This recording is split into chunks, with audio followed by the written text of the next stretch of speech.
ठीक है, second chapter कर लो open.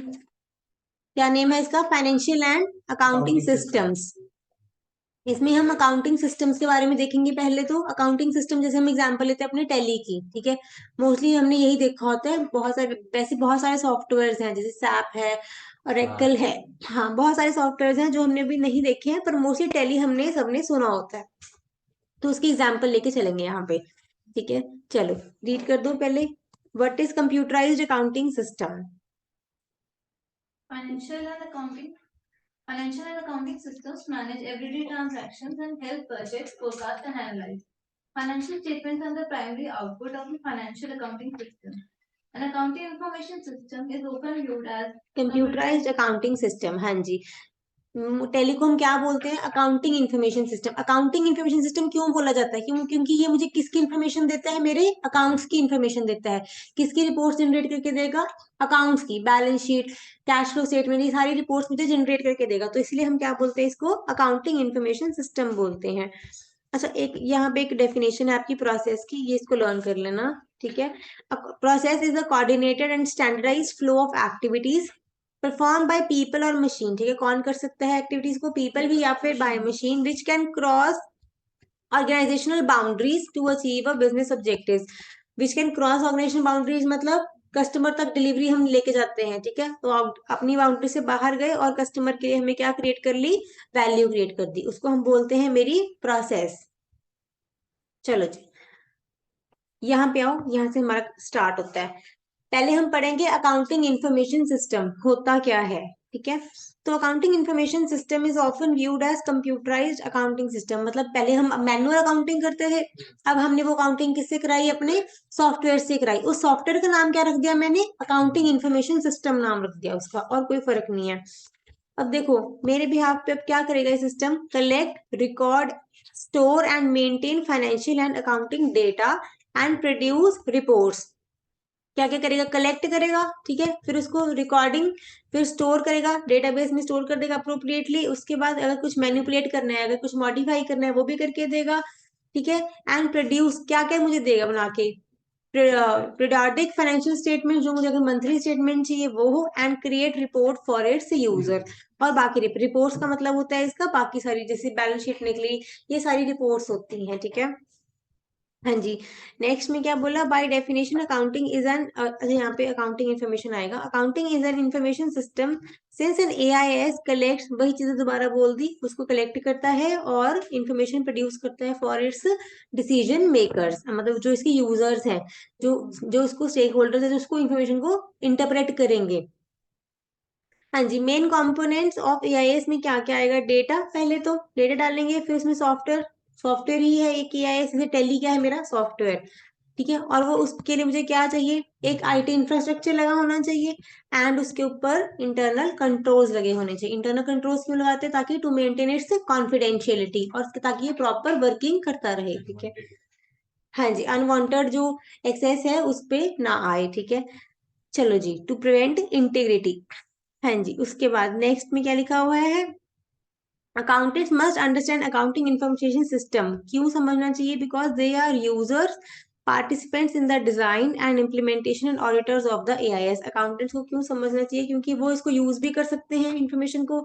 Participant in the design, उसको बनाने के लिए भी यही रिस्पॉन्सिबल है, एंड इम्प्लीमेंटेशन के लिए भी, एंड ऑडिटर, और ऑडिटर को भी जो इन्फॉर्मेशन चाहिए वो उनको पता होनी चाहिए। क्लियर हो गया यहाँ तक? अब इसका एग्जांपल है। हाँ जी, हाँ जी, हाँ हाँ, ठीक है। अब देखो accounting flow in computerised accounting system, ये तो हम देखते ही आते हैं अब तक। अकाउंटिंग फ्लो तो सबको पता ही क्या होता है, बताओ। पहले क्या करते हो? पहले ट्रांजैक्शंस आई, फिर ट्रांजैक्शन कहाँ जाती है? उसे देखते हैं कि मॉनेटरी है या नॉन मॉनेटरी है, ठीक है। मॉनेटरी होती है तो रिकॉर्ड करते हैं, ठीक है। एंट्री कर दी, फिर लेजर कर दी, फिर बैलेंसिंग में चली गई, और उसके बाद ट्रायल बैलेंस, और उसके बाद हमने क्या करा? फाइनेंशियल स्टेटमेंट बन गई। अच्छा, चलो देख लो पहले एक बार, इसको रीड कर लोगे खुद से। यहाँ पे 7 स्टेप्स है। देखो पहले क्या होता है? सोर्स डॉक्यूमेंट मतलब मेरा वाउचर।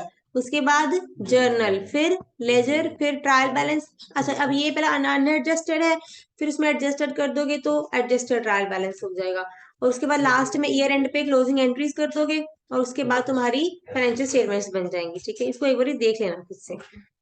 चलो जी, हाँ हाँ बना के आ सकते हो अच्छे से। हाँ जी, नेक्स्ट है मेरा लेजर्स इन कंप्यूटराइज्ड अकाउंटिंग सिस्टम। देखो कौन कौन से लेजर होते हैं अपने पास, दो होते हैं। ठीक है, कंप्यूटराइज्ड में क्या था, दो होते हैं। ठीक है, अदरवाइज हम क्या बनाते हैं, तीन होते हैं अपने पास, personal, real and nominal.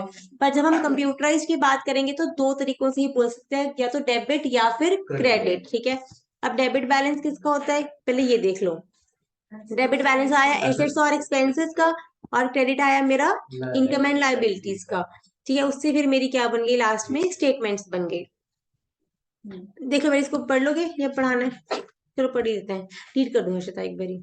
Second point, Basic objective of accounting software is to generate two primary accounting reports, that is profit and loss account and balance sheet. Hence, every ledger is classified in one of the four categories, that is income, expense, asset or liability. Difference between total income and total expenses, that is profit or loss, as the case may be, is taken to balance sheet. So everything in accounting software boils down to balance sheet. Balance sheet is the last point in accounting purpose. Clear हो गया। अगर मेरी income है या फिर expense है, इसका जो नेट रिजल्ट क्या निकलेगा, उससे मेरा प्रॉफिट एंड लॉस। ठीक है, और उसको क्या बन जाएगी, इसमें बैलेंस शीट में इफेक्ट दे दोगे, ये तो पता ही है आपको। चलो ठीक है, next. Income and expenses ledger are considered in profit and loss account, and asset and liability ledgers are considered in balance sheet. हाँ जी, ये भी पता है। ठीक है, चलो next. Accounting software does not recognize any ledger as personal, real or nominal. Instead, it recognizes it as an asset, liability, income or expense ledger. हाँ देखो, इस टॉपिक में मुझे लगता है भी इसमें कोई रिटर्न तो क्या ही आएगा, हो सकता है एमसीक्यू में पूछ ले। ठीक है, कि कंप्यूटराइज्ड अकाउंटिंग सिस्टम में लेजर किसके अकॉर्डिंग बनने हो सकते हैं, तो याद रखना कि वो पर्सनल रियल के बेस पे नहीं बनते, डेबिट और क्रेडिट के बेस पे बनते हैं। क्लियर। चलो अब देखो नेक्स्ट पॉइंट, अच्छे से देखना इसको। अब हम देखेंगे वाउचर। अब देखो वाउचर क्या होता है। ठीक है, वाउचर क्या है, मैंने पहले तो मेरा documentary evidence of a transaction. ठीक है, वाउचर जैसे कि मेरा परचेज का बिल हुआ, सेल का बिल हुआ, ये सारे क्या होते हैं, मेरे वाउचर्स होते हैं। ठीक है, अब हमने इसमें देखना है कि वाउचर होना कैसा चाहिए, कैसा होना चाहिए वाउचर, परचेज और सेल का सेम वाउचर होना चाहिए। वो डिफरेंट सपोज किसी की बुक चाहिए, वो उसमें बिल में आने कभी हमने देखा होगा, अगर एक कंपनी, उन्होंने सेल का कई बार अलग कलर का होता है, परचेज का अलग कलर का वाउचर होता है। सेल इनवॉइस भी लिखा होगा, और एक डिफरेंशिएशन भी अलग करी होती है, वाउचर नंबर भी अलग दिया होता है। सेल वाउचर पे कुछ और कोड यूज करा होगा, परचेज वाउचर पे कुछ और कोड यूज किया होगा। ठीक है, तो इस तरह से हम उसको डिफरेंशिएट करते हैं, ये वाउचर के रूल्स हैं। ठीक है, चलो देखते हैं इसको अच्छे से, चलो रीड करो उसका। A voucher is a documentary evidence of a transaction. There may be different documentary evidences for different types of transactions. A sales invoice, a purchase invoice is हाँ also जी, बोल देना, उसने कहता डिफरेंट डॉक्यूमेंट्री एविडेंस होएगा for different type of transaction. Different type of में अगर cell है, purchase है, तो सबके लिए मुझे क्या होगा, अलग अलग वाउचर्स होंगे। डेबिट नोट है, क्रेडिट नोट है, ये सारे क्या है, मेरे वाउचर टाइप्स है। हाँ जी, देखो आगे। In accounting, every transaction before it is recorded in the accounting system must be supported by a documentary proof. In computer language, voucher is a place where transactions are recorded.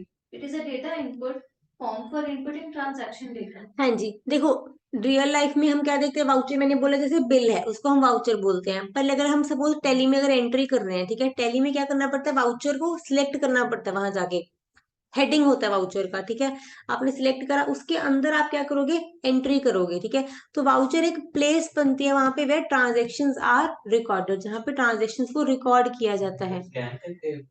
नहीं नहीं नहीं, वहां पे मैं दिखाऊंगी एक बार, अब मैं सोच रही हूँ एक बार टेली का ओपन करके दिखाऊंगी यहाँ पे, उसमें तो वाउचर का आपने ओपन करा, ठीक है, वाउचर को सिलेक्ट करा, उसके आगे आपको पूछेगा आपने सेल में एंट्री करनी है या आपने परचेज में एंट्री करनी है, या आपने पेमेंट कोई रिकॉर्ड करनी है, तो ये सारे वाउचर टाइप आपसे पूछेगा, उसके बाद आप ट्रांजेक्शन को रिकॉर्ड कर दोगे। ठीक है, तो यहाँ पे वाउचर क्या है, मेरा एक प्लेस है जहां पे ट्रांजेक्शन को हम रिकॉर्ड करेंगे।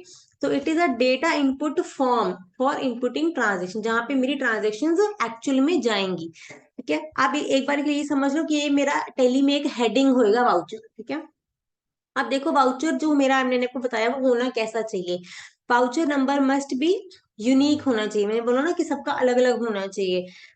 यूनिक भी, क्योंकि ये भी नहीं होना चाहिए कि मेरा वाउचर है और किसी और कंपनी का वाउचर है, सेम सिमिलर हो, थोड़ा अलग सा बनाओ ताकि पता चले कि हाँ आपका ही आपकी कंपनी का ही वाउचर है। अच्छा, फिर ये ध्यान रखो, every voucher type shall have a separate numbering series. जो हर वाउचर टाइप के लिए अलग नंबर सीरीज बना, और जो सीरीज बनाओगे वो कैसी होनी चाहिए, वो कंटिन्यूअस होनी चाहिए, ठीक है। ये नहीं कि ब्रेक, फिर अगर सपोज 1 2 3 ऐसे बना दिया, सपोज आपने बीच में 5 6 खा ही लिया, आगे 7 8 बना दिया, तो 5 6 का फिर आप क्या रिकॉर्ड करोगे, या तो वो बिल है या फिर बिल फाड़ दिया, ठीक है। कंफ्यूजन हो जाएगी, तो उस कंफ्यूजन को खत्म करने के लिए हम क्या कहते हैं, हमेशा सीरीज में होना चाहिए सारे वाउचर। अच्छा, फिर इन्होंने एक यूनिक आईडी, मतलब थोड़ा सुंदर लगे तो थोड़ा सा हम प्रीफिक्स और सफिक्स लगा देते हैं, जैसे इन्होंने बनाया हुआ है ना, ये देखो, परचेज वाउचर, जैसे उन्होंने आगे ICPL लिख दिया, या कुछ कुछ भी, मतलब जो आपका शॉर्ट फॉर्म है, अगर सपोज कई बार तभी फर्म का नेम शॉर्ट करके बना देते हैं कई लोग, ठीक है। तो कैसे भी तुम अपनी उसमें सफिक्स या प्रीफिक्स बना सकते हो, जैसे बीच में सीरीज बना दी उन्होंने नंबर, और लास्ट में ईयर लिख दिया कि कौन से ईयर का है।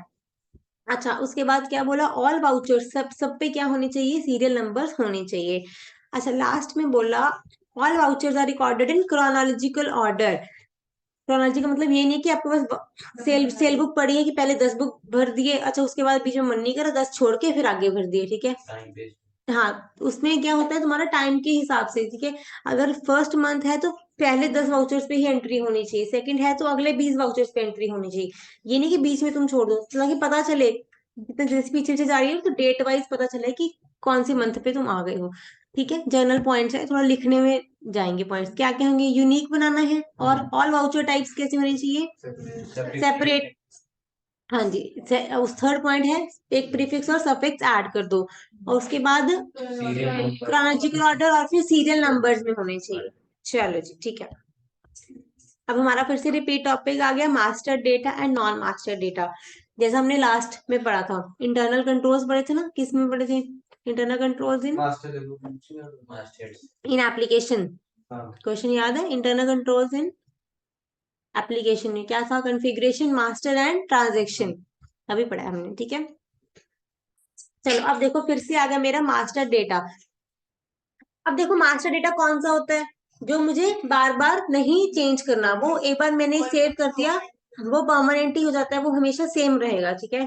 तो मास्टर डेटा में हम क्या करेंगे, 4 हेड्स क्रिएट कर देंगे, जैसे अकाउंटिंग मास्टर डेटा, फिर इन्वेंट्री का, फिर पेरोल, और फिर स्टैट्यूटरी। अकाउंटिंग में क्या करोगे, लेजर्स क्रिएट कर दोगे, कैपिटल, सेल्स, परचेज, एक्सपेंसेस, ये सब चेक कर दोगे। इन्वेंट्री में स्टॉक आइटम्स है, फिर स्टॉक ग्रुप्स है, अगर बहुत सारे स्टॉक्स हैं, सपोज तुम्हारा ITC जैसी कंपनी है, उन्होंने ग्रुप्स बना दिए अलग अलग से, कौन सी कैटेगरी आएगा। फिर इन्वेंट्री वाउचर टाइप। फिर उसके बाद स्टॉक आइटम क्या होती है, is something which is bought and sold for business purchase. जो तुम्हारे एक्चुअली में मतलब जो ट्रेडिंग आइटम है वो होती है स्टॉक आइटम। अच्छा, पेरोल में क्या आएगा, पेरोल क्या होता है, सैलरी। सैलरी में क्या क्या रिकॉर्ड करोगे, जो वहां पे करा था, हाँ, नेम्स ऑफ एम्प्लॉयज डाल दोगे, फिर उसके बाद ग्रुप ऑफ एम्प्लॉयज कौन से उसमें रिलेटेड है, फिर सैलरी स्ट्रक्चर क्या है, और पे हेड। पे हेड मतलब जो उसमें हेड्स बनाओगे, ग्रॉस सैलरी लिखनी है, किसी का HRA है, DA है, रेजिडुअल पे है, बोनस है, ये सारे पे हेड्स हो जाएंगे, ठीक है। तो कौन कौन से एक बार ही क्रिएट कर दोगे, बाद में तो फिगर्स ही डालनी है हमने। अच्छा, लास्ट है आपका स्टेचुटरी। स्टेचुटरी में मतलब जो GST का कंप्लाइंस है, TDS है, ये सारा स्टेचुटरी में आ जाएगा, ठीक है जी। नॉन मास्टर मतलब ट्रांजेक्शनल डाटा, जो आप डेली की ट्रांजेक्शन्स करोगे, तो it is non permanent data and expected to change frequently. Amounts recorded in each transaction shall be different every time and expected to change. वो तो डेली की transaction जैसे जैसे होंगी वैसे वैसे हमारा डेटा चेंज होता रहेगा। चलो, अब ये डिफरेंस पढ़ लो, कई बार डिफरेंस मतलब पता नहीं आ सकता नहीं, ये बार पता होना चाहिए मास्टर और नॉन मास्टर में क्या क्या फर्क है। चलो रीड कर दो मुझे तो। Why master and non-master data? Master data is generally not typed by the user. It is selected from the available list. Master हाँ data जी, is तो ध्यान selected. रखना, पहले मास्टर डेटा कोई भी हम टाइप नहीं करते, it is not typed by the user, it is only selected from the available list of masters, ठीक है। उसके बाद Master data is selected from the available list of masters to maintain standardization. Master data entry is usually done less frequently. Once a standard year. का मतलब क्या है कि अगर सपोज तुमने डेटर्स का क्रिएट नहीं करा, अच्छा कई बार तुमने किसी बार टाइम तुम्हें रिसीवेबल्स वर्ड यूज कर दिया, किसी टाइम डेटर यूज कर दिया, किसी टाइम ट्रेड रिसीवेबल लिख दिया, तो फिर अलग अलग हेड्स क्रिएट हो जाएंगे, उसके बाद रिपोर्ट्स कैसे बनेंगी इसकी। तो स्टैंडर्डाइजेशन के लिए हम क्या करते हैं, पहले मास्टर डेटा को क्रिएट करके रखते हैं कि ताकि डेटर के रिलेटेड जितनी भी ट्रांजेक्शन है वो मेरे डेटर हेड में ही आए, कोई ट्रेड रिसीवर के नाम से कोई मेरा हेडिंग नहीं होएगा, ये चीज है।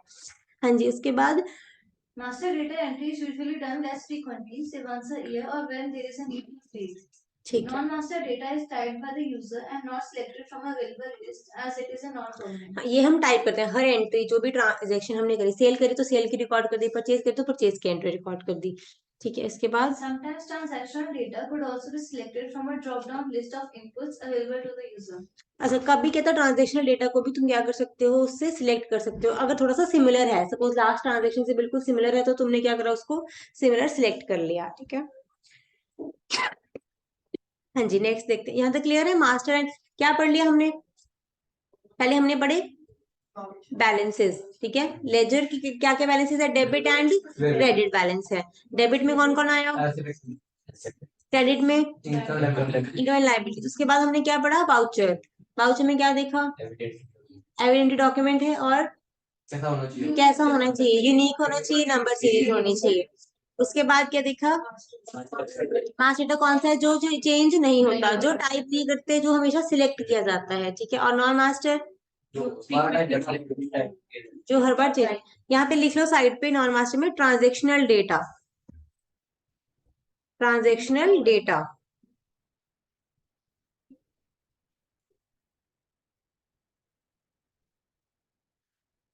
ठीक है, एक हमारा एक छोटा सा कंसेप्ट और है, ये बिल्कुल छोटे छोटे कंसेप्ट है, ये 2 मार्क्स में आने की एक्सपेक्टेशन ज्यादा होते हैं कई बार। 2 मार्क्स में मास्टर डेटा के बारे में पूछ लिया, ये चीजें होती है, इसमें बड़ा क्वेश्चन नहीं बनता है इसमें। ठीक है, हाँ जी, अब हम पढ़ेंगे front end and back and. ठीक है, अब उसमें 4th चैप्टर में थोड़ा सा देखा था ना हमने फ्रंट एंड के बारे में,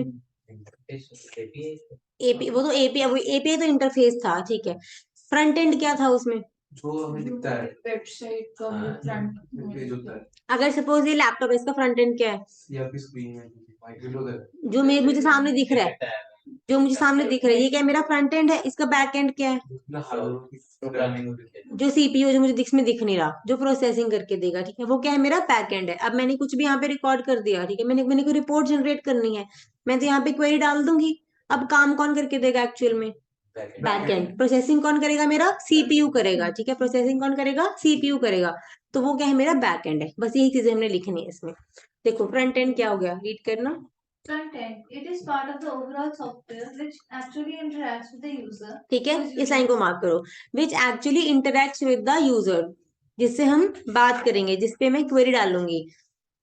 हाँ जी, उसके बाद बैकएंड कौन है, It is a part of the overall software which does not directly interact with the user. वो यूजर से बात नहीं करता, पर किससे बात करता है, वो फ्रंट एंड से बात करता है। हाँ जी, ध्यान रहेगा, 2 चीजें लिखनी है, फ्रंट एंड किससे बात करता है, यूजर से, और बैक एंड फ्रंट एंड से बात करेगा। ठीक है, एग्जाम्पल देखो। For example, if a user wants to have some information from the system, say a balance sheet, user will interact with the front end part of the software and request front end to generate report. User ने front end को क्या बोला कि balance sheet मुझे चाहिए। ठीक है, अब फ्रंट एंड किसको बोलेगा, बैक एंड को बोलेगा, फिर बैक एंड फ्रंट एंड को दे देगा, और फिर मुझे फ्रंट एंड मुझे दिखा देगा। ठीक है, एडिट करो। Front end will receive the instructions from user and pass it on to the back end.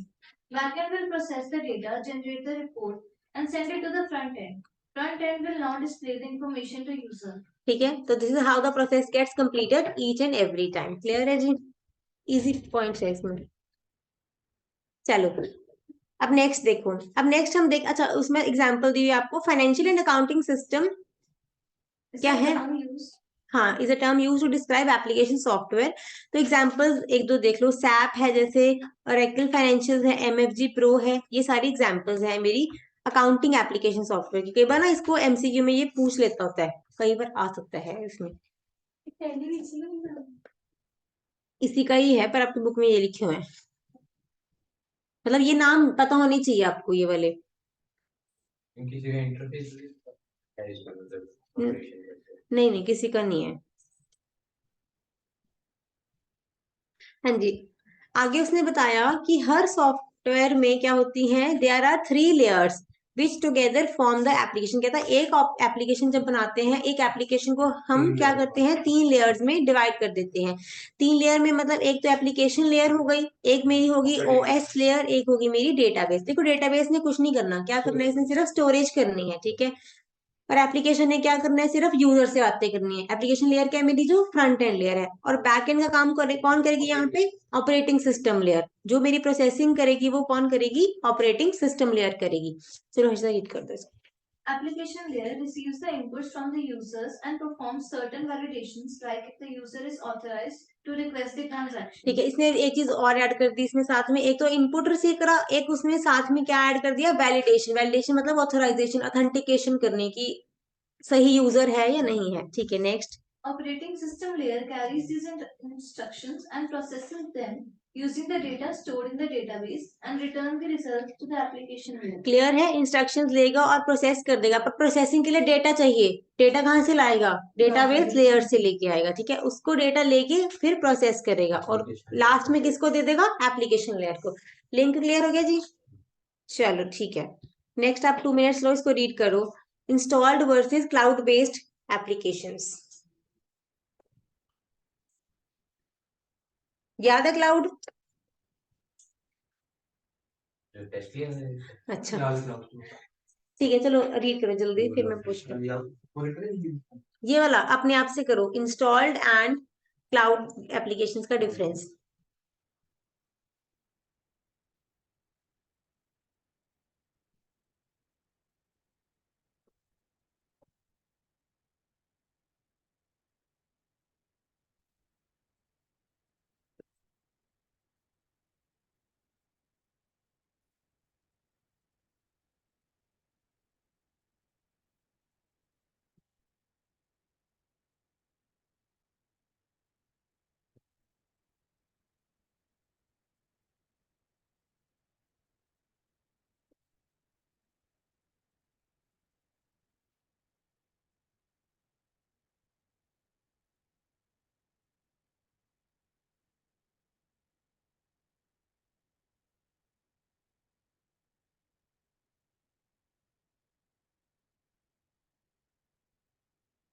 हाँ जी, फर्स्ट पॉइंट क्या है, इंस्टॉल्ड में क्या करते हैं हम, एप्लीकेशन को इंस्टॉल कर लिया। और क्लाउड उसमें क्या करते हैं, ऑनलाइन हम एप्लीकेशन को चला लेते हैं। इंस्टॉलेशन में क्या बोला आगे, इसमें हर एक कंप्यूटर का अलग अलग से करना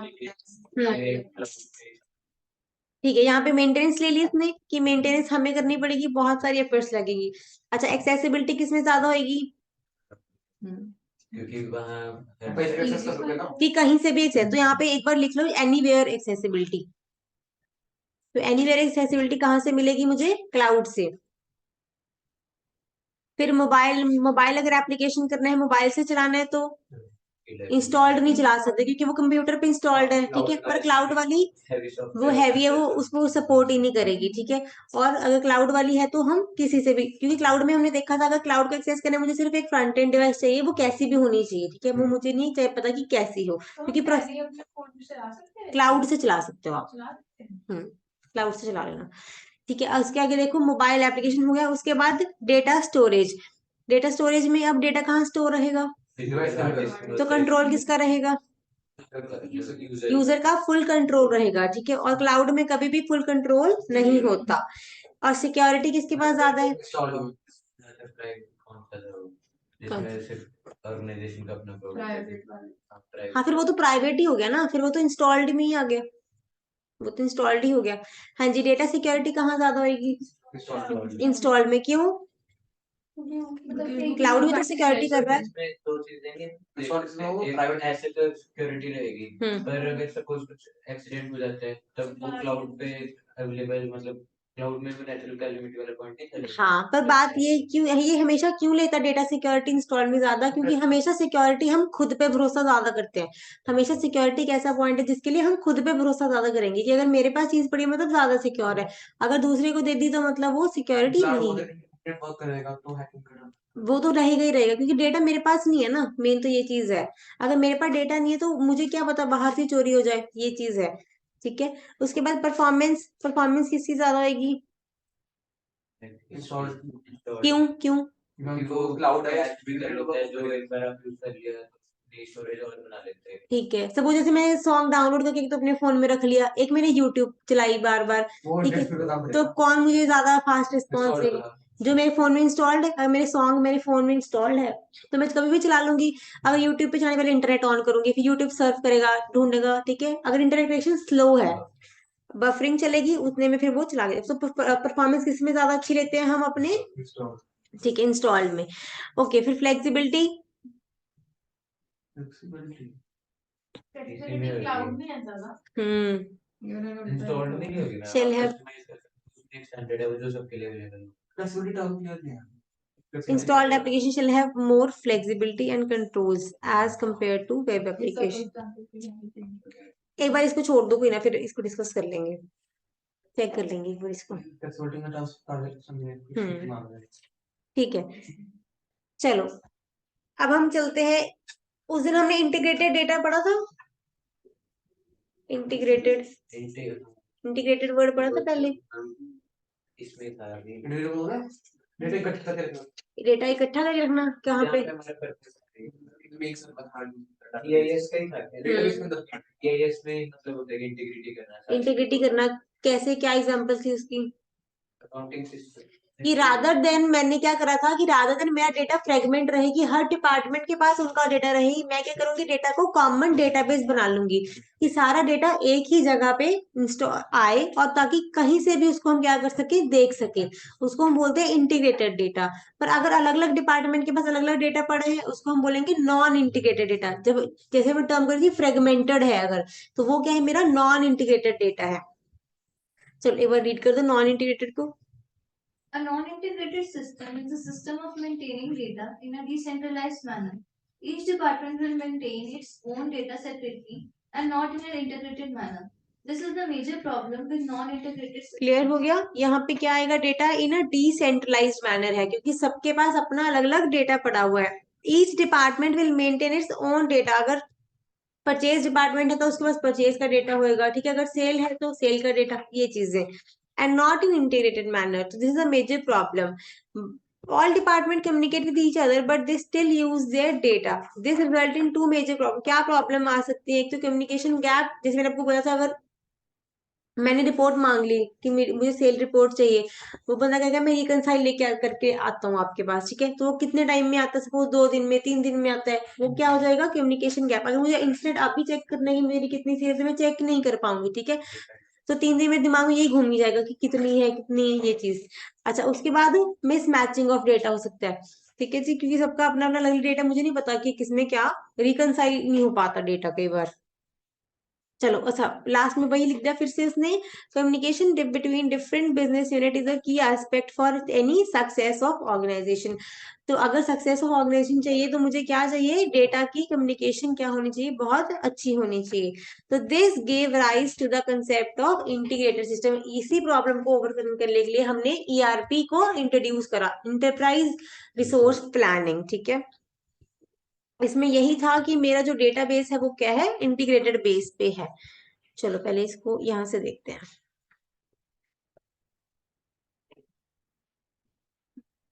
हाँ जी, ERP stands for Enterprise Resource Planning, and ERP system is a fully integrated business management system. ठीक है। तो पहले तो फुल फॉर्म लिख दिया आपने, एंटरप्राइज रिसोर्स प्लानिंग है, और इसमें क्या है, मेरा फुली इंटीग्रेटेड मैनेजमेंट सिस्टम है। सारे सिस्टम मैंने क्या कर दिए, यहाँ पे इंटीग्रेट कर दिए। इंटीग्रेट करने का मतलब क्या है कि वहां पे मैंने एक सबका कॉमन डेटाबेस बना दिया। आपको टर्म क्लियर होनी चाहिए, what is the mean, what you mean by integration. Integration मतलब मैंने सबका डेटा एक ही जगह पे कॉमन डेटाबेस में रख दिया, इंस्टेड ऑफ अलग अलग मैंने डेटाबेस बनाए, एक ही कॉमन डेटाबेस में डेटा रख दिया। चलो हाँ जी, ERP systems are commercial software packages that are bought as modules. हाँ जी, मैंने आपको बताया ना, ईआरपी के बहुत सारे मॉड्यूल होते हैं, ठीक है। तो उनको हम क्या बोलते हैं कि अलग अलग पैकेज है। आपने, आपकी कंपनी में कौन से मॉड्यूल चाहिए, जैसे मैं आपको थोड़ी सी दिखा देती हूँ। जैसे इन्होंने बताया है 13 मॉड्यूल्स हैं अलग अलग। जैसे ई कॉमर्स के लिए अलग मॉड्यूल बना दिया, ठीक है। एक बार देख लो, मैन्युफैक्चरिंग के लिए अलग है, इन्वेंट्री के लिए अलग है, वेयर हाउस के लिए अलग है।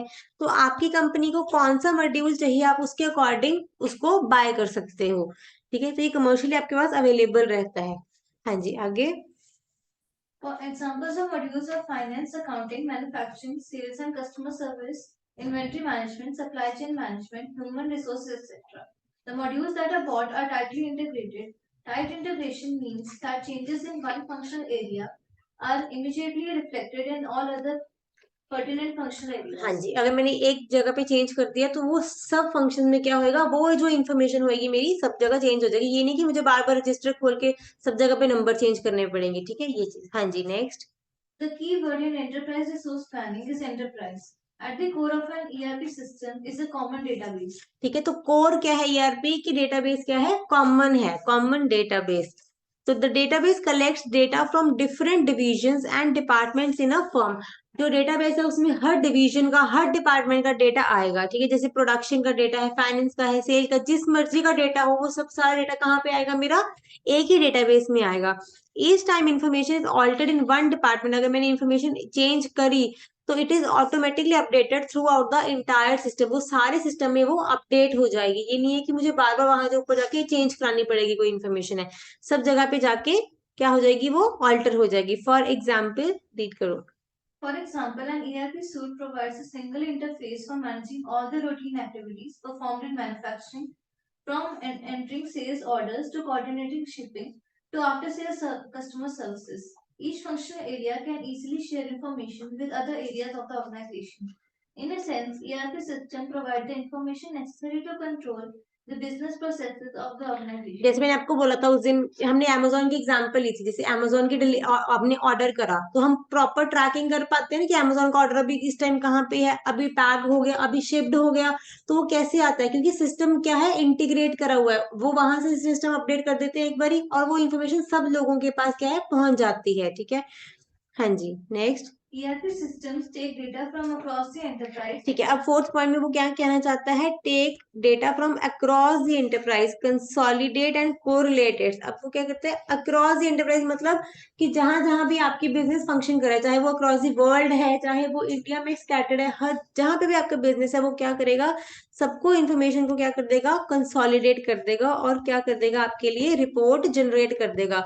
एंड जनरेट ऑर्गेनाइजेशनल रिपोर्ट, पूरी ऑर्गेनाइजेशन की रिपोर्ट जनरेट करके देगा आपको, ठीक है। ठीक है, उसके बाद नेक्स्ट देखो, ERP is build around thousands of pre defined processes that reflects the best practices. सारी प्रैक्टिस जो बिजनेस प्रोसेसेस है हमने उसको क्या कर दी, समझा दी। जैसे हम बीपी में नहीं करते कि पहले सारी प्रोसेस को समझो, ठीक है, तो इसमें हमने क्या करा, हर प्रोसेस को हमने इसको समझा दिया कि कोई काम किस तरीके से करना है, ठीक है। तो ये मुझे क्या देता है, अब बेस्ट प्रैक्टिस करके देता है, बेस्ट तरीके से कैसे काम हो सकता है वो मुझे बेस्ट करके देगा। Organisation implementing ERP would have to adopt these business processes embedded in the software. अब जैसे सॉफ्टवेयर में प्रोसेस चलेगी मुझे वैसे ही उसको अडॉप्ट करना पड़ेगा, रादर कि मैं उसमें अपना अपने तरीके से ही मैं काम कर पाऊंगी, जैसा मुझे सॉफ्टवेयर में काम दिखाया हुआ है मैं वैसे ही कर पाऊंगी, ठीक है। हाँ जी, आगे देखो, although some companies have developed. अच्छा, इसमें ईआरपी में क्या होता है, या तो तुम खुद भी बना सकते हो, अगर तुम बोलो मुझे तो 2 मॉड्यूल चाहिए मैं खुद बना लूंगा, ठीक है, तो खुद भी बना सकते हो, या फिर तुम क्या कर सकते हो, उसको आउटसोर्स। ये तो सब में ऑप्शन होता है, या तो तुम बाहर से परचेज कर लो या फिर खुद बाय कर लो। ओके, इसकी एग्जाम्पल्स क्या क्या लिखे हैं देखो, सैप बोल दिया, विच फीचर इज, अच्छा तो ये एग्जाम्पल है इसकी, सैप R3 पैकेज कुछ करके, ठीक है। सैप की फुल फॉर्म तो नहीं है मेरे अकॉर्डिंग, नाम ही ऐसे सैप, ठीक है। और है ओरेकल, पीपलसॉफ्ट, बान, ये सारे क्या है, मेरे ईआरपी सॉफ्टवेयर्स हैं।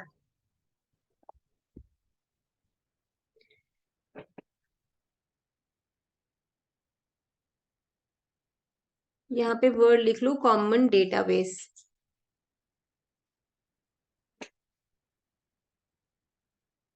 यहाँ पे ईआरपी लिखा हुआ है ना, यहाँ पे कॉमन डेटाबेस लिख लो,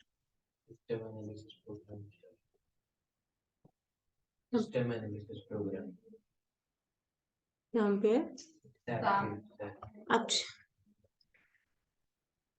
मोस्टली इसको सैप ही बोलते हैं।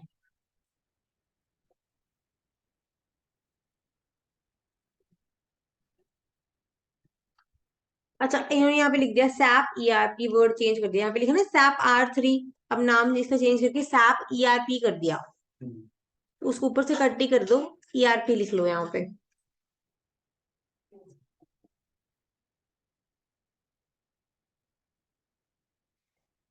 चलो जी, अब देखो फीचर्स क्या क्या लिखोगे इसमें, क्या क्या खुद ही बना लो, इसी से ही बना दोगे, फीचर याद करने की जरूरत नहीं है, बस एक ही पॉइंट और है। हाँ जी, फीचर बना लोगे खुद, चलो रीड कर लेना फिर फीचर, जो जो नहीं समझ आएगा वो छोड़ देना, कुछ वो नहीं है।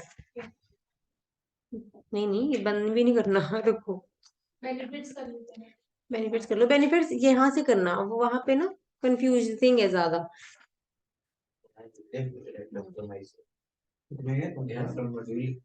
हाँ, फ्रॉम मॉड्यूल लिख दो, इसमें बहुत सारे दिए हुए हैं, इसमें कर लो, काउंट कर लेते हैं 2.22। हाँ जी, सबसे फर्स्ट बेनिफिट वही हो गया कि मेरी इन्फॉर्मेशन क्या हो गई, अब इंटीग्रेट हो गई, ठीक है। चलो रीड कर दोगे साथ साथ में, because they possess the ability to automatically, फिर पढ़ लोगे इसको, थोड़ा सा बता दो फिर मैं। चलो ठीक है, हाँ वही बता रही हूँ कि वन, अच्छा, इन्फॉर्मेशन इंटीग्रेशन का मतलब यह है कि हमने क्या करना है, एक जगह पे इन्फॉर्मेशन अपडेट करी और बाकी जगह पे क्या होगी, अपने आप से ऑटोमेटिकली अपडेट हो जाएगी। क्लियर। उसके बाद देखो, एक वर्ड है रिडक्शन ऑफ लीड टाइम, एक मिलेगा आपको रिडक्शन ऑफ साइकिल टाइम, बता सकते हो मुझे डिफरेंस?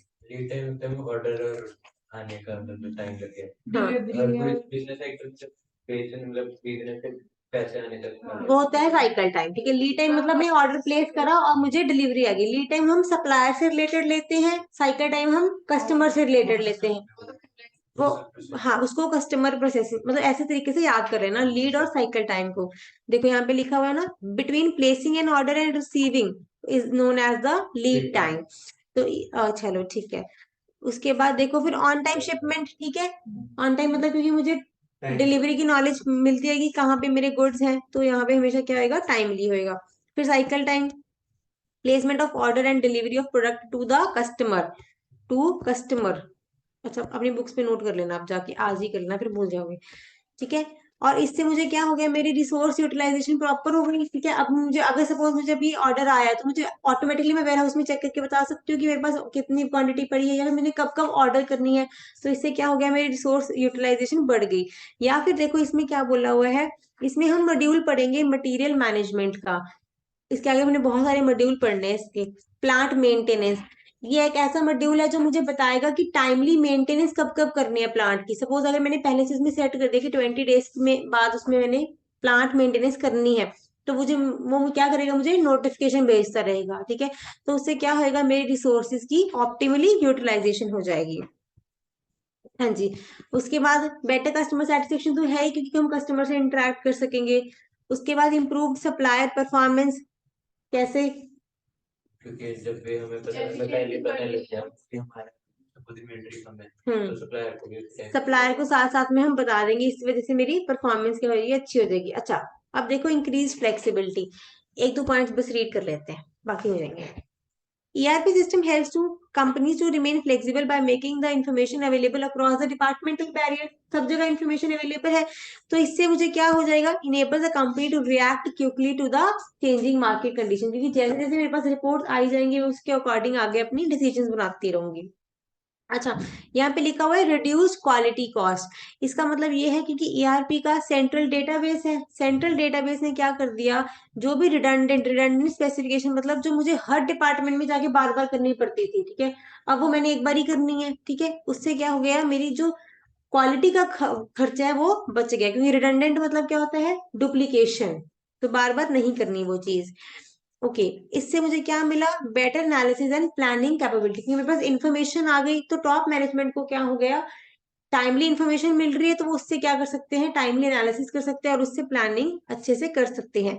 देखो इसमें आप पढ़ोगे एक डिसीजन सपोर्ट सिस्टम, ठीक है। डिसीजन सपोर्ट सिस्टम क्या है, एक ऐसा सिस्टम है जो आपको डिसीजन रिपोर्ट्स बना के देगा, सॉरी, ठीक है। ये एक ऐसा सॉफ्टवेयर है जो आपको रिपोर्ट्स बना के देता है, बाकी आप इसको पढ़ोगे तो आपको समझ आ जाएगा। नेक्स्ट है आपका improved information accuracy and decision making capability. अब देखो इसमें क्या बोला, इन्फॉर्मेशन कैसी होनी चाहिए, एक्यूरेट, रेलेवेंट एंड टाइमलीनेस, मतलब एक्यूरेट मतलब सही होनी चाहिए, जैसे हम बोलते हैं इंटीग्रेट वर्ड, ठीक है। फिर रेलेवेंट मतलब मेरे उसके लिए रेलेवेंट होने चाहिए जो मैंने डिसीजन लेना है, और टाइमलीनेस मतलब जब मुझे चाहिए वो क्या है, मेरे लिए अवेलेबल है। ओके, फिर है use of latest technology. Latest technology का मतलब यह है कि ये जो मेरा ईआरपी सॉफ्टवेयर है, अब मैं क्लाउड पे भी यूज कर सकती हूँ, अपने सिस्टम पे भी यूज कर सकती हूँ, ऑटोमेटिकली अपडेट हो जाएगा और वो हम कहीं पे भी उसको यूज कर सकते हैं। ठीक है, हाँ, वो रिपोर्ट जनरेट करके देता है कि डिसीजन। अच्छा, इसमें पता है क्या होता है डीएसएस में, सपोज हमने क्वेरी डाल दी, एक मिनट जो एक टॉपिक और है छोटा सा। ठीक है, डीएसएस में क्या होता है, एक टॉपिक है, जैसे सपोज मैंने क्वेरी डाल दी कि इफ मेरी, अगर मेरी सेल इतनी है, ठीक है, सॉरी, अगर मेरी मार्जिन इतना है और मैं मार्जिन 10 to 15% करना चाहती हूँ, तो मुझे क्या करना चाहिए। तो डीएसएस एक ऐसा सिस्टम है जो मुझे सिचुएशंस बताएगा कि अगर आप इस तरीके से सेल मैनेज करोगे, इस तरीके से एक्सपेंसेस मैनेज करोगे, तो आप इस तरीके को अचीव कर सकते हैं ये चीज। ये डिसीजन सपोर्ट सिस्टम आपको डिसाइड करके देगा, एक्चुअली में आपको रिजल्ट्स देगा आपकी क्वेरी के। इसमें ज्यादा ही वो नहीं हो जाएगा। ये एडवांस लेवल का सॉफ्टवेयर है बहुत ज्यादा। डीएसएस, एक तो हमने पढ़ा एआईएस, वो तो मुझे सिर्फ बैलेंस शीट निकाल के देगा। डीएसएस सॉफ्टवेयर जो है वो बहुत एडवांस लेवल पे है, वो मुझे एक्चुअली में डिसाइड करके बता देगा। मतलब डीएसएस को हम कई बार बोलते हैं टॉप मैनेजमेंट के बराबर सॉफ्टवेयर काम करता है, कि जो आप कि एडवांस है क्या चीज, एआई एआई तो एडवांस है ही भाई मैम, ये सुपरफिशियल ही होगा मतलब। नहीं, सुपरफिशियल नहीं है, ये एक्चुअल सॉफ्टवेयर हैं। पहले आपके सिलेबस का पार्ट होते थे, अब इन्होंने हटा दिए, पहले सारे सॉफ्टवेयर पढ़ाते थे इसमें। एमबीए कर रहे हैं, कंसल्टेंसी ये कर रहे हैं। पर वो सब कुछ भी थोड़ी ना एनालाइज करते सब कुछ में नहीं आता, पर बहुत जगह पे डीएसएस अब यूज होता है, तभी तो हमने पढ़ा ना था आर ग्लास स्ट्रक्चर, वो यही था कि हाँ, वहां पे एमआईएस यूज होता है, मैनेजमेंट इंफॉर्मेशन सिस्टम। ये बहुत सारे सॉफ्टवेयर है वो जो यूज होते हैं। तो देखो, मैंने छोटा सा टॉपिक पढ़ाना है, पढ़ तो खुद ही लोगे बस। ये बॉक्स है छोटा सा, देखो रिस्क, देखो फटाफट पढ़ा दूंगी मैं। देखो रिस्क, देखो क्या है। अच्छा, कुछ लोग होते हैं जो कहते हैं हमने ईआरपी पे नहीं जाना, ठीक है, रेजिस्टेंस टू चेंज है, एम्प्लॉयज कहते हैं कि हमने नहीं ईआरपी पे काम करना, हम जैसे कर रहे थे वैसे ही कर रहे थे, तो उसको कैसे ठीक करोगे। अभी तो 15 मिनट पड़े हैं, मोटिवेट करेंगे, ट्रेन करेंगे। ट्रेन करोगे, क्या कर दोगे, फायर कर दोगे, चलो फिर तो कंपनी बंद हो जाएगी। तो उसके लिए मुझे क्या करना पड़ेगा, चेंज मैनेजमेंट, मतलब लोगों को बदलाव लाना पड़ेगा। लोगों का बदलाव कैसे लाया था हमने, किसने दिया था, कर्ट लुई ने और एचसी कैलमैन ने। गुड, वो लिख देना इसमें। अच्छा, फिर है डेटा एक्सेस। कहता अगर मेरा डेटा सेंट्रलाइज्ड रहेगा तो फिर तो कोई भी कुछ कुछ देख लेगा। ठीक है, अगर इम्प्लॉयज हैं और उनके लिए तो ये नॉन रेलिवेंट डेटा है, फिर हर कोई देख लेगा, तो ये प्रॉब्लम है कि कैसे कंट्रोल करोगे। एक्सेस राइट्स दे दोगे, ठीक है, यहाँ पे लिख लो साइड पे, अच्छा लिखा हुआ एक्सेस राइट्स लिखे हुए हैं, तो यहाँ पे क्या दोगे। अच्छा, अगर डेटा सेफ्टी का चक्कर है आपको, तब तब क्या करोगे। मतलब कहता सपोज हमारे पास वन सेट ऑफ डेटा ही है और अगर यही डेटा मेरा चोरी हो गया, ठीक है, वही चीजें ये तभी तो करा रही हूँ मैं। ठीक है, फिर इसके लिए तुम क्या करोगे, बैकअप अरेंजमेंट कर लोगे। ओके, फिर है speed of operation. As data is maintain centrally, तो gradually the data size becomes more. कहता नहीं, ये कहना चाह रहा है कि क्योंकि हम डेटा सेंट्रली मेंटेन कर रहे हैं, इसकी वजह से मेरे पास बहुत सारा डेटा हो जाएगा। अगर बहुत सारा डेटा हो जाएगा तो उससे मेरी स्पीड ऑफ ऑपरेशन कम हो जाएगी, जैसे प्रोसेसिंग कम हो जाएगी। तो अब क्या करोगे, डिसेंट्रलाइज तो करना ही नहीं है। अच्छा, और सेंट्रलाइज में और क्लाउड यूज कर लो, ठीक है, सर्वर ही होगा, वो भी सर्वर ही हो गया, मतलब डेटाबेस।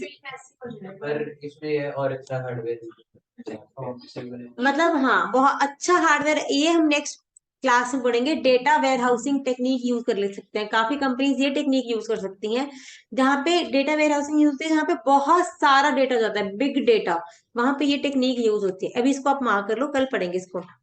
Technological obsolescence. अगर अच्छा, अगर मुझे लगता है कि मेरी टेक्नोलॉजी जो है वो ऑब्सोलीट हो जाएगी, ईआरपी सिस्टम जैसा चल रहा है, मॉड्यूल और चेंज हो जाएंगे, अब इसके लिए क्या कर सकते हैं, अपडेट कर दो। तो हमेशा क्या करो, जब भी तुम टेक्नोलॉजी खरीदते हो तो वेंडर से पूछ लो, उसी से पूछ लो कि इसको मॉडिफाई हो जाएगी, इनहांस करानी है तो हो जाएगी। तो हाँ, तो लीज पे तो चलो ठीक है, ईज ऑफ एनहांसमेंट पूछो कि अगर मैंने अपडेट करनी है तो अपडेट हो जाएगी। ये तो नहीं कि वो बोले कि पूरा आपको फ्रेश से नया सॉफ्टवेयर लेना पड़ेगा। तो हमेशा चेक करो कि आपका सॉफ्टवेयर अपडेट, या फिर उसको क्या कर सकते हो, एनहांसमेंट कर सकते हो। अच्छा, अगर स्टाफ टर्नओवर बहुत ज्यादा हो जाएगा, मतलब स्टाफ को बहुत मुश्किल लगा, ईआरपी कॉम्प्लिकेटेड है एक टाइम पे कम काम करना, मैनेजमेंट से तो लोगों को स्टाफ टर्नओवर अगर हो रहा है, बार बार लोग आ जा रहे हैं, तो क्या करोगे इसके लिए? पे ज्यादा ट्रेनिंग और ट्रेनिंग कर दोगे? पे वो तो फंसाने वाला काम हो गया ना। फंसाना तो नहीं है ना, खुश रखना है एम्प्लॉइज को। हाई रेम्युनरेशन से फिर मुश्किल लगना बंद हो जाएगा। नहीं प्रॉब्लम तो मुश्किल लगने की है। हाँ उसके लिए मिल भी रहा है। अच्छा, पर मेंटल स्ट्रेस एक ही जगह पे झेला जाता है ना। 1 मंथ कर लोगे, कब तक झेलेंगे? सीख लेंगे ना उस चीज हाँ को। उसमें हाँ, तो जितना वो काम कर सकते हैं उतना ही दो, ठीक है। तो देखो, this can be controlled by allocation of employees to task matching their skill set. उसको टिक करो, उस वर्ड को, स्किल सेट। जितना वो काम कर सकते हैं उनको वही काम दो। उसके बाद फिर बाकी सारे आपके पॉइंट आ जाएंगे। कॉम्पनसेशन दे दो, ठीक है, बेनिफिट्स दे दो, जैसे भी करना है। और एम्प्लॉइज को लास्ट में बोला कि खुश रखना है। ओके, लास्ट पॉइंट है मेरा system failure. As everybody is connected to single system, सब लोग एक ही सिस्टम के साथ कनेक्टेड हैं, ठीक है। In case of failure of system, whole business कहता क्या हो सकता है मेरा? स्टिल हो सकता है। अब क्या करोगे? बैकअप भी करोगे, वही चीज। हाँ, तो मैंने देख लिया था। तो यहाँ पे फिर से तुम क्या लिख दोगे? उसको क्या करोगे? Minimized by proper and updated backup of data. Word tick करो, बैकअप ऑफ डेटा। क्या करोगे? बैकअप ऑफ डेटा, या फिर एक ऑल्टरनेट इंटरनेट अरेंजमेंट्स करके रखोगे कि अगर इन केस फेलियर है तो हम अपनी जो डेटा है वो किसी और सिस्टम पे शिफ्ट कर देंगे। कहाँ पे करा था ये? Data transfer. कहाँ पे करा था? डेटा शिफ्ट कर देंगे। 4 चैप्टर में पढ़ा था, कहाँ पे? चलो ठीक है, पहले यहाँ तक आज ही यहाँ करेंगे, ठीक है।